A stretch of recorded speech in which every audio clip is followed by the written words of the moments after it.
அடிப்படையில் எஸ்டிபிஐ கட்சியும் விடுதலை சிறுத்தைகள் கட்சியும் கருத்தியல் தளத்தில் ஒரு சேர பயணிக்கிறோம் என்பதோடு மட்டுமல்ல, இன்னும் குறிப்பாக அரசியல் கூட்டணி அமைப்புகளில் அல்லது கூட்டணி சார்ந்த நிலைப்பாடுகளில் மாறுபட்ட நிலையிலே எஸ்டிபிஐயும் விடுதலை சிறுத்தைகள் கட்சியும் இருந்தாலும் கூட மக்களுக்கான போராட்டம், குறிப்பாக சிறுபான்மை மக்களுக்கு, ஒடுக்கப்பட்ட மக்களுக்கு உரிமைக்கான குரல் கொடுப்பது என்று வருகின்ற அந்த களத்தில் எஸ்டிபியும் விசிகேவும் தொடர்ச்சியாக களமாடி கொண்டிருக்கிறோம்.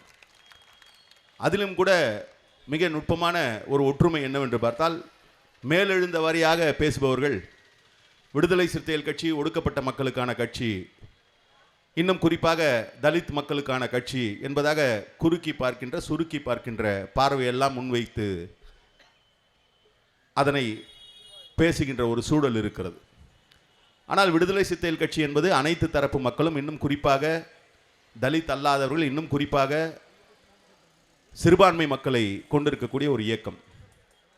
இன்றைக்கு எஸ்டிபிஐ கூட மேலெழுந்த வாரியாக பார்க்கின்ற பொழுது இஸ்லாமிய பெருமக்களுக்கான உரிமைகள் அல்லது இஸ்லாமிய பெருமக்களை உள்ளடங்கிய ஒரு அமைப்பு, ஒரு கட்சி என்பதான ஒரு தோற்றத்தை சிலர் ஏற்படுத்த முனைந்தாலும் கூட அந்த இயக்கத்தில் இஸ்லாமியர்கள் என்கின்ற அடையாளம் இல்லாமல் தங்களை இணைத்து கொண்டு செயலாற்றக்கூடிய பல தோழர்களை பார்த்திருக்கிறேன். இங்கே எனக்கு முன்னால் இருக்கக்கூடிய இந்த பதாகையிலே கூட இந்துக்களுக்கான அடையாளத்தை தாங்கி இருக்கக்கூடிய தம்பி ராஜேஷ் மாரி என்பவருடைய பதத்தை என்னால் பார்க்க முடிகிறது.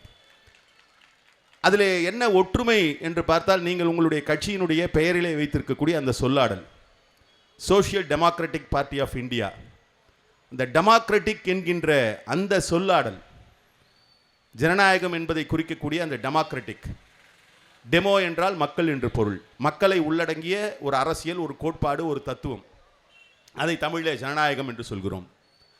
அந்த ஜனநாயகத்தின் அடிப்படையில் தான் இன்றைக்கு ஜனநாயகத்திற்காக பாடுபடக்கூடிய, ஜனநாயகத்திற்காக போராடக்கூடிய அமைப்பு என்கின்ற நிலையிலே தான் எஸ்டிபிஐயும் விசிகேவும் இந்த தளத்திலே ஒன்று சேர்ந்து போராடி கொண்டிருக்கிறோம். இங்கே நாம் முன்வைத்திருக்கக்கூடிய முழக்கம் கூட வழிபாட்டு இடங்களை பாதுகாப்போம் என்று சொன்னால் அது ஏதோ மசூதிக்கு ஆபத்து வருகிறது, மசூதிகளுக்கு பாதுகாப்பு வேண்டும் என்கின்ற நிலையிலே வைக்கப்பட்ட கோரிக்கையாக இருந்தால், அதே கோரிக்கையை மசூதிகளை பாதுகாப்போம் என்கின்ற ஒரு கோரிக்கையை முன்வைத்தால் அது ஒரு மதம் சார்ந்து வைக்கப்படுகின்ற ஒரு கோரிக்கையாக இருக்கும். ஆனால் வைக்கக்கூடிய கோரிக்கை வழிபாட்டு உரிமைகளை பாதுகாப்போம் என்று சொன்னால் அது வெறுமனே மசூதிகள் மட்டுமல்ல, தேவாலயங்கள் மட்டுமல்ல. இதிலே மிக நுட்பமாக பார்க்க போனால் இன்றைக்கு இந்துத்துவம் என்று அவர்கள் புற சூழ்நிலையில் சொல்லி வந்த சொல்லாடல் எல்லாம் இன்றைக்கு உண்மையான சொல்லாடல், அதற்கு என்ன குறிப்பிட வேண்டும் என்கின்ற நிலையிலே இன்றைக்கு அந்த இந்துத்துவம் என்கின்ற சொல்லாடலோ, பிராமணியம் என்கின்ற சொல்லாடலோ, அதை கடந்து இன்றைக்கு நாம் அதை குறிப்பிடுகின்ற சொல்லாடல் சனாதனம் என்கின்ற ஒரு கோட்பாடு.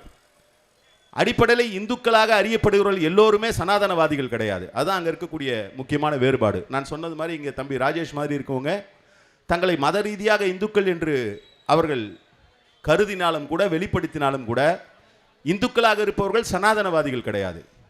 நம்முடைய எதிரிகள் அல்லது நம்முடைய கருத்தியல் ரீதியாக நம்ம எதிர்க்கக்கூடியவர்கள் யார் என்று பார்த்தால் சனாதனவாதிகள், அந்த சனாதன கோட்பாடு. அதனால்தான் விடுதலை சிறுத்தைகள் கட்சியுடைய முழக்கம் சனாதனத்தை வேறறுத்து ஜனநாயகத்தை வென்றெடுப்போம் என்கின்ற முழக்கத்தை முன்வைத்து இன்றைக்கு நாங்கள் களமாடி கொண்டிருக்கிறோம்.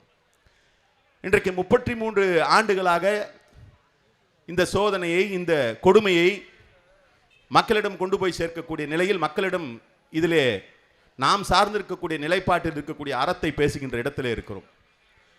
பொதுவாக நெஞ்சத்தில் உணர்ந்து அன்பை செலுத்தி உறவுகள் மேம்படுவது என்பது ஒரு புறம் என்று சொன்னால், சில நேரங்களில் நெஞ்சத்திலே இருக்கக்கூடிய அன்பை விட வஞ்சத்திலே கக்கக்கூடிய விஷம் உண்மையானவர்களை அல்லது யார் யாரெல்லாம் ஒன்று சேர வேண்டும் என்பதை இணைத்துவிடும்.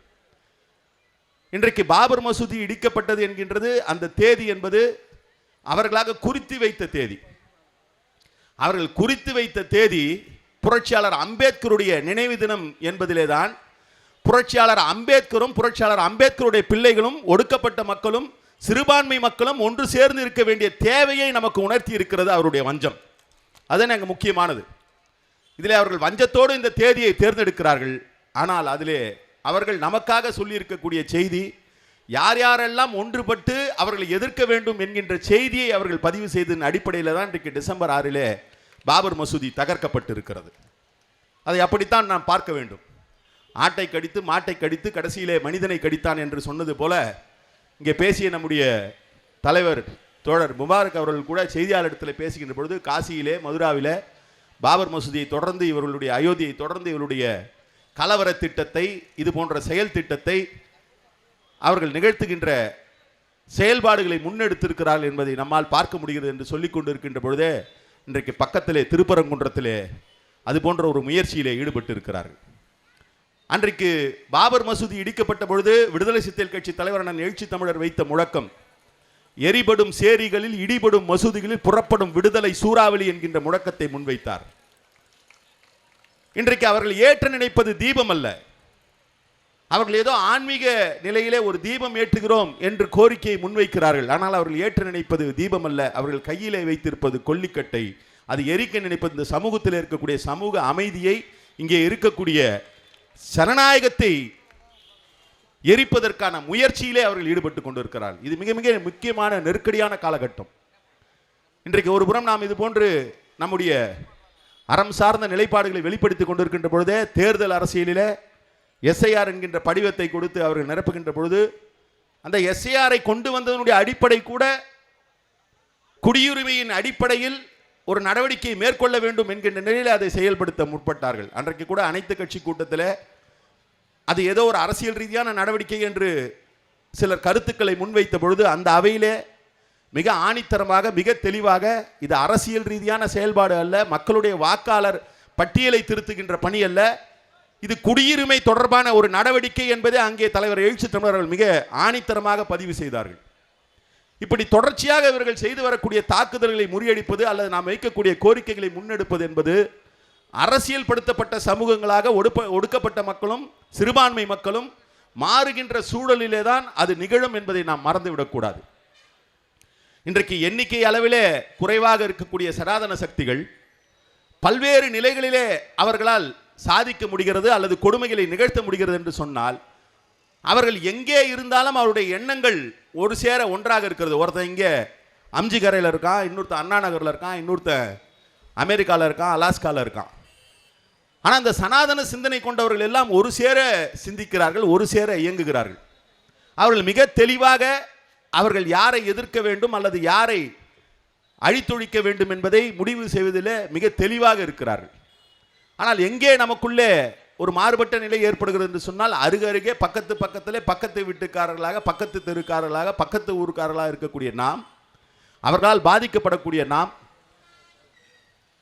பிசிக்கலா அங்கே இருக்கக்கூடிய உடல் ரீதியாக நாம் அருகிலே இருந்தாலும் கூட எண்ண ரீதியாக இணைய வேண்டிய ஒரு தேவை இருக்கிறது. சில நேரங்களிலே எதிரிகளிடமிருந்து கூட நாம் பாடம் கற்றுக்கொள்ள வேண்டிய தேவை இருக்கும்.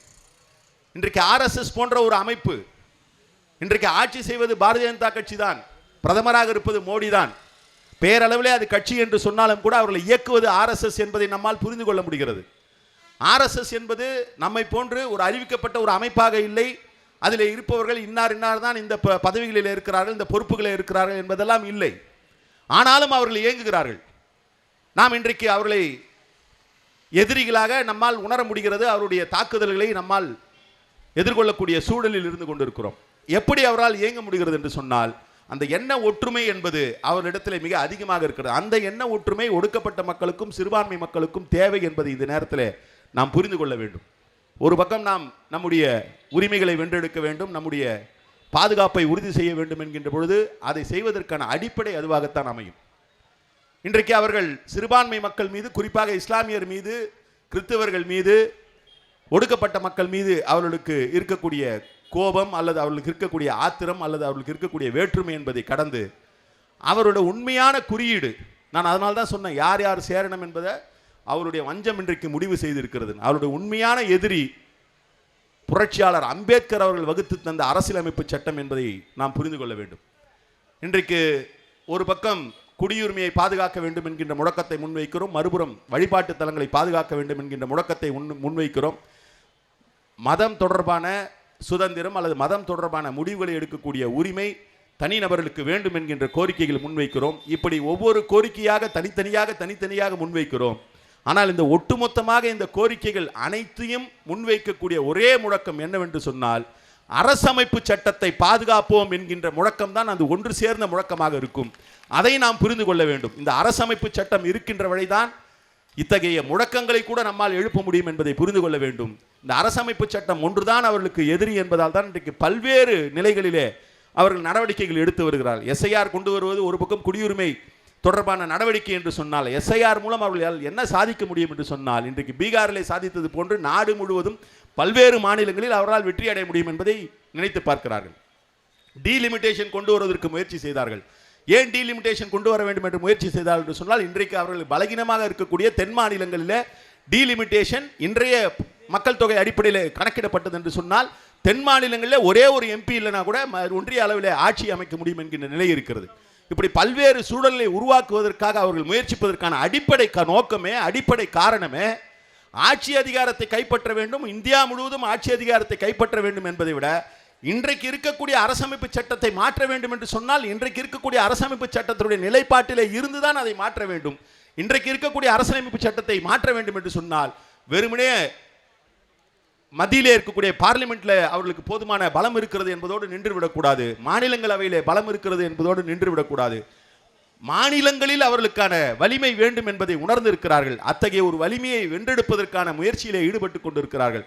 அப்படி வென்றெடுக்கப்பட்டது என்று சொன்னால் அதன் மூலம் அவர்கள் செய்யக்கூடிய முதல் பணியே இன்றைக்கு இருக்கக்கூடிய புரட்சியாளர் அம்பேத்கர் அவர்கள் யாத்து தந்த அரசமைப்பு சட்டத்தை தூக்கி எறிவது என்பதுதான். ஆகவே இன்றைக்கு நாம் வைக்கக்கூடிய முழக்கம், வைக்கக்கூடிய கோரிக்கை, வைக்கக்கூடிய வலியுறுத்தல், நம்முடைய வழிபாட்டு இடங்களை பாதுகாப்போம் என்பது அல்லது நம்முடைய குடியுரிமை தொடர்பான நடவடிக்கைகள் நம்மை பாதுகாப்பது என்பதை எல்லாத்தையும் ஒன்று சேர்ந்து அரசமைப்பு சட்டத்தை பாதுகாப்போம் என்கின்ற முழக்கத்தை எஸ்டிபிஐயோடு, விடுதலை சிறுத்தைகள் கட்சியோடு நாம் அனைவரும் ஒன்று சேர்ந்து எழுப்ப வேண்டிய தேவை இருக்கிறது. புரட்சியாளர் அம்பேத்கருடைய நினைவு நாளில், பாபர் மசூதி இடிக்கப்பட்ட இந்த நாளில் புரட்சியாளர் அம்பேத்கர் வகுத்து தந்த அரசமைப்பு சட்டம் நமக்கு வழிகோலி இருக்கக்கூடிய, அடிநாட்டு இருக்கக்கூடிய சுதந்திரத்தை, சமத்துவத்தை, சகோதரத்துவத்தை வென்றெடுப்போம். நன்றி.